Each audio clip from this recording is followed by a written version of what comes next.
Bienvenue dans Coaching de jeunes, Coaching d'avenir, le podcast de génération 15-25. Je suis Gaëlle Bouillet, coach certifiée et co-animatrice de ce podcast avec Agathe Bousset. Ensemble, nous sommes membres de l'association Génération 15-25 qui promeut le coaching de jeunes. Dans ce podcast, nous souhaitons vous faire découvrir le coaching de jeunes et ses apports. Alors ensemble, nous allons parler d'orientation avant et après le bac, de réorientation, de confiance en soi et de gestion du stress, de préparation aux oraux et aux entretiens, ou encore de méthodologie et d'organisation. Alors, bonne écoute!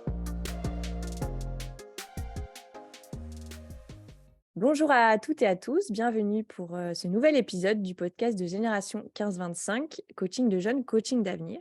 Aujourd'hui, nous allons parler de préparation aux oraux et aux entretiens en compagnie de Sixtine et Cécile. Bonjour à toutes les deux. Bonjour Cécile Gaëlle. et Sixtine sont toutes les deux membres de l'association Génération 15-25 et je vais vous laisser vous présenter. Ce sera mieux comme ça. Donc Cécile, si tu veux bien commencer. Bonjour, je m'appelle Cécile Bourbon, je suis coach et formatrice. Je suis à Garches, donc en région parisienne. J'accompagne également en visio, donc un petit peu partout en France et également un peu à l'étranger. Et j'accompagne principalement des jeunes, aussi bien dans leur orientation, meilleure connaissance d'eux-mêmes, pour trouver des voies d'études qui leur plaisent et qui leur correspondent vraiment. Et également pour atteindre leurs objectifs, c'est-à-dire aussi préparer les oraux, que ce soit pour les études, mais également les stages, et puis leur travail aussi pour des étudiants.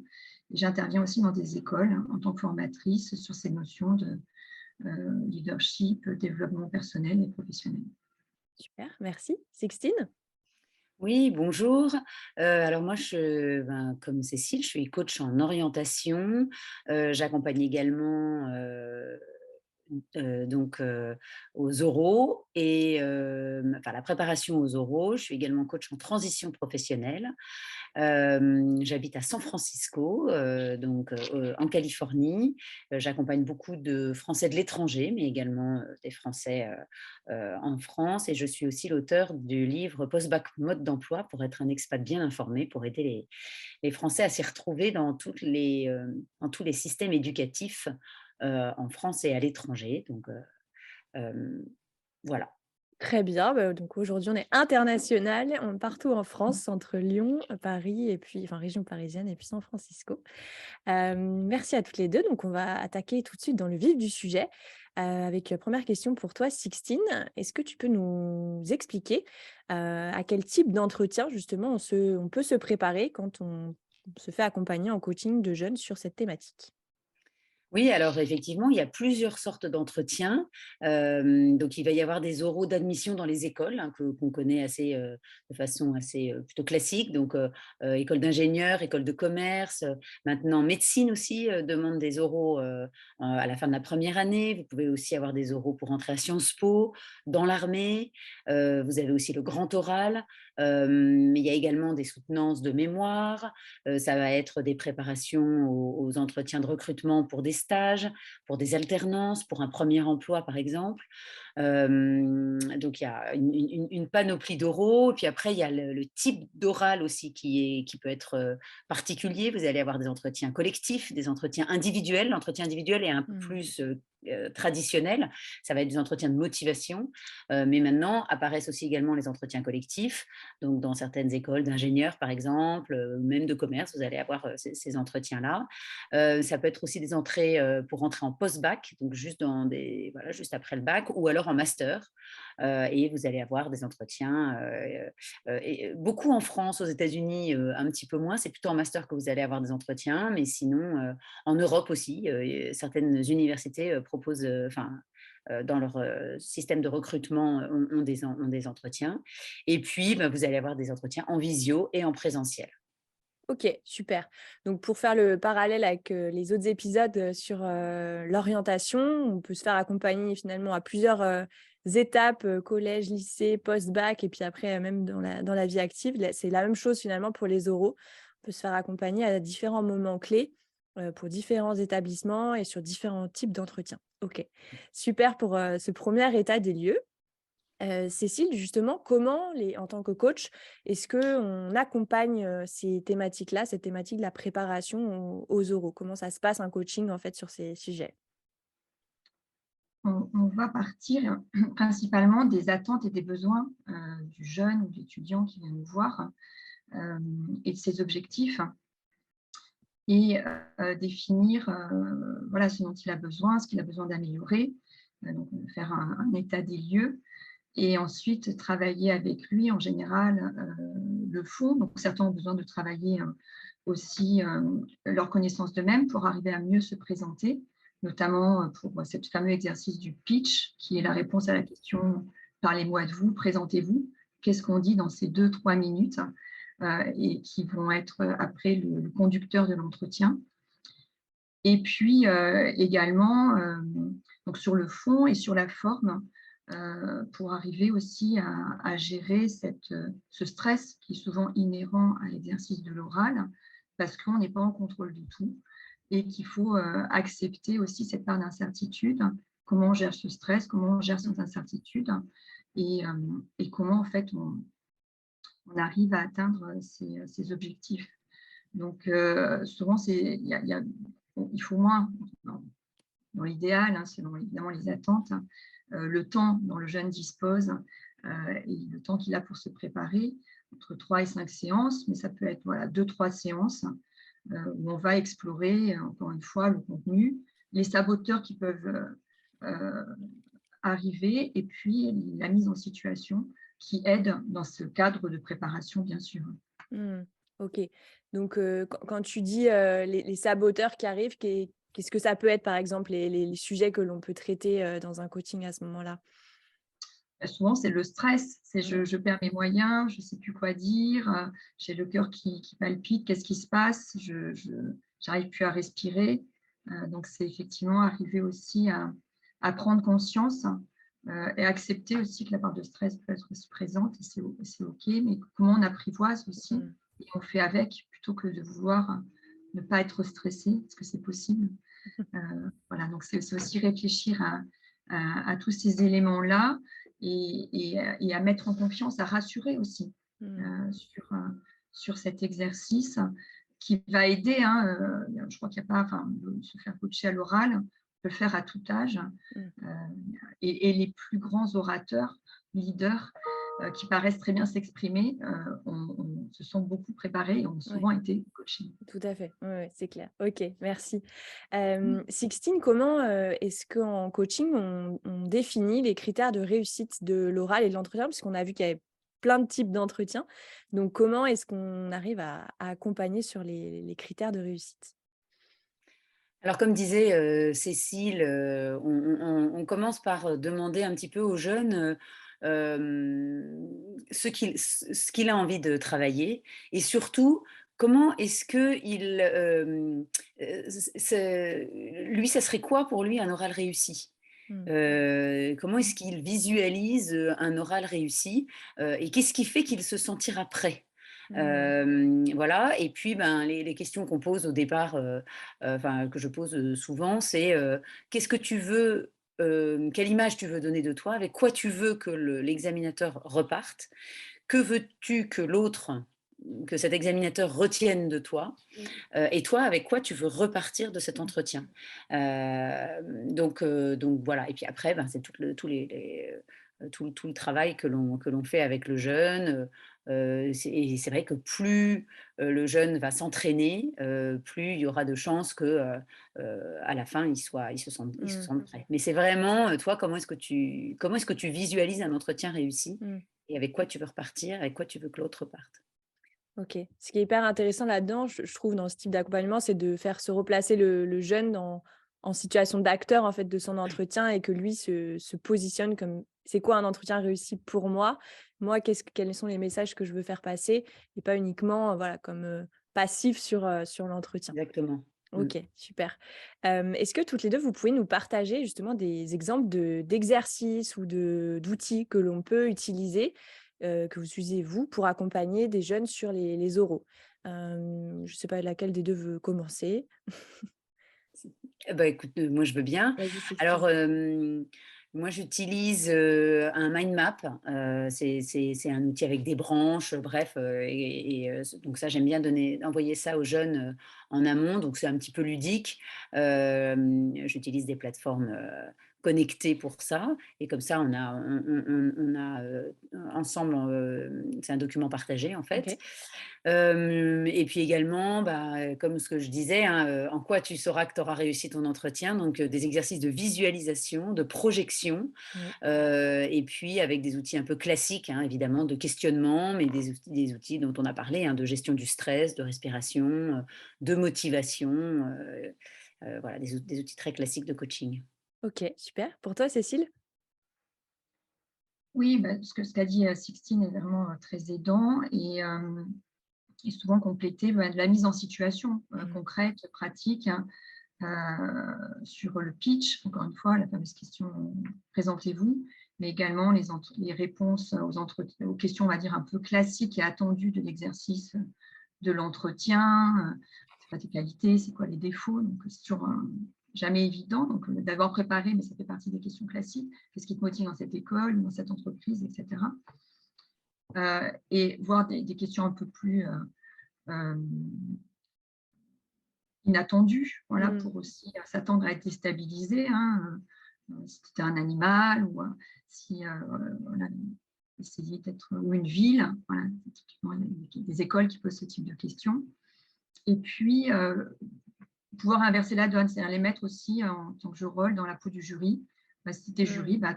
c'est toi le jury, c'est toi qui me poses les questions, pour qu'ils aussi ils intègrent qu'est-ce qui se passe dans la peau du jury, Oui. et qu'ils intègrent aussi que c'est un échange avant tout et qu'ils sont là pour être dans l'échange, la communication et pas juste je Mm. réponds à un interrogatoire et donc je me mets dans une position un peu de parce que je suis dans l'accusé et donc au contraire alors, d'être dans l'échange aussi, la spontanéité, ça les aide aussi. Donc, les jeux de rôle.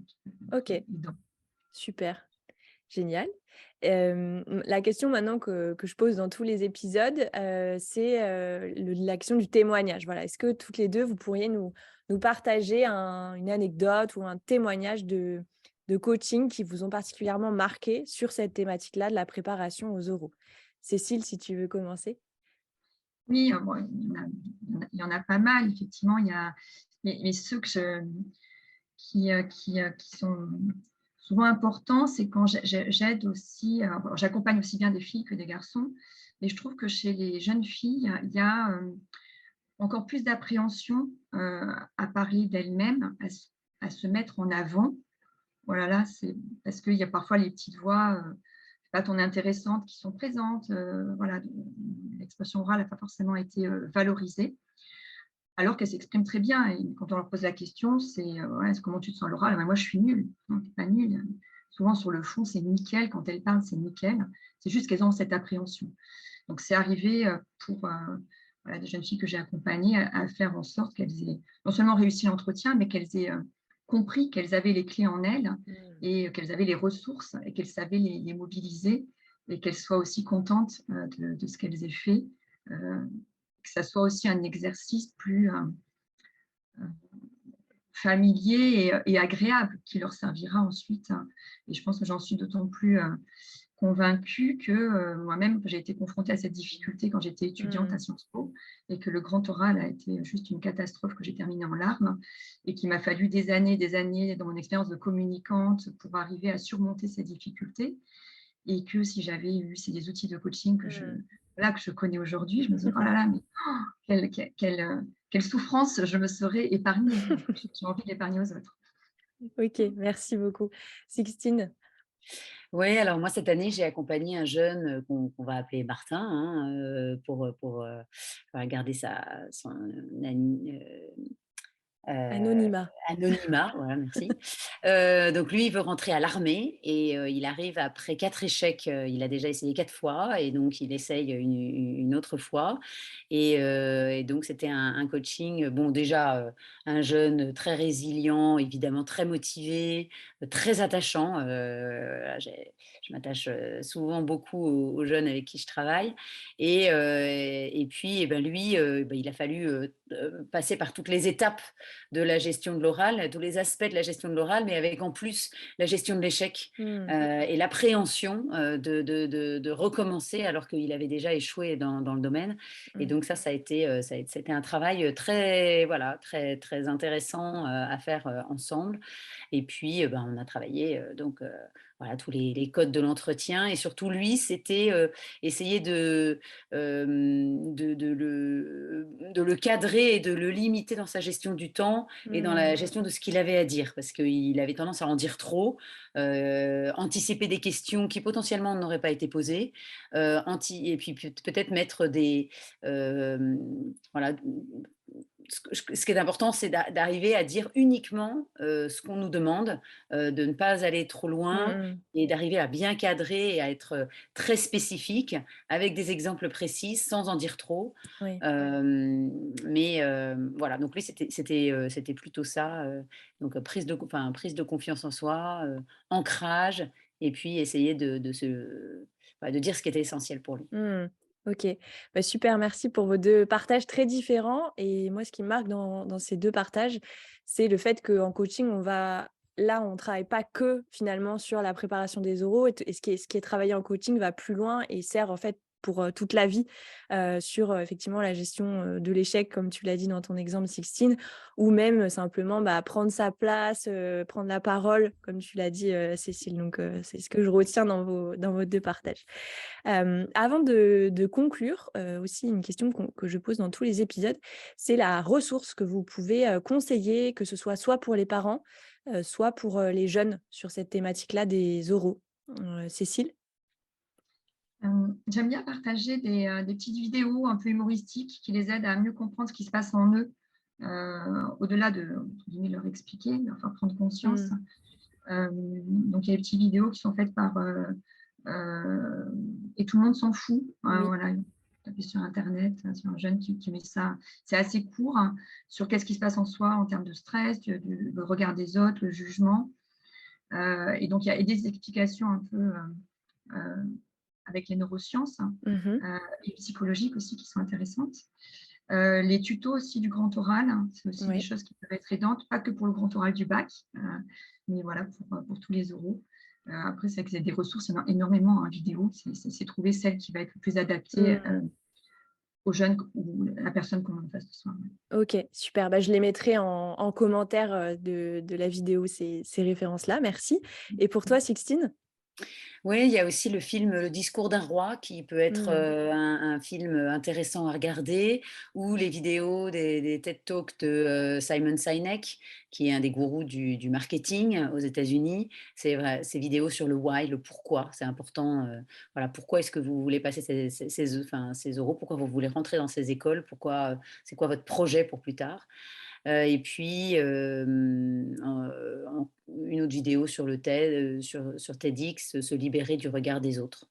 Voilà, ça OK, peut donner un petit super. peu Donc pas des mal idées. de vidéos que je mettrai, en commentaire. OK, top, merci. On arrive à la fin de ce podcast. Je vais vous laisser conclure avec un dernier mot chacune sur, voilà, une idée que vous voulez qu'on retienne de cet épisode, avant de se quitter. Sixtine? Oui, bah, d'abord merci, hein, de nous avoir donné la parole. On a préparé ce podcast avec plaisir, Mmh. et on s'associe à tous les coachs de Génération 15-25, hein, parce que je sais qu'on est tous très nombreux à vous préparer aux oraux. Donc voilà, et j'ai vraiment envie de dire, surtout, voilà, on ne naît pas forcément très très bon à l'oral, c'est pas de naissance, mais on peut le devenir en se préparant, il faut répéter, il faut pas hésiter. Enfin, c'est comme tout en fait, hein, c'est comme un muscle. C'est comme un muscle et ça se travaille. Et donc, c'est pas très compliqué, il n'y a pas besoin d'heures de préparation, mais bien connaître son sujet, bien connaître l'école, pour savoir si ça match.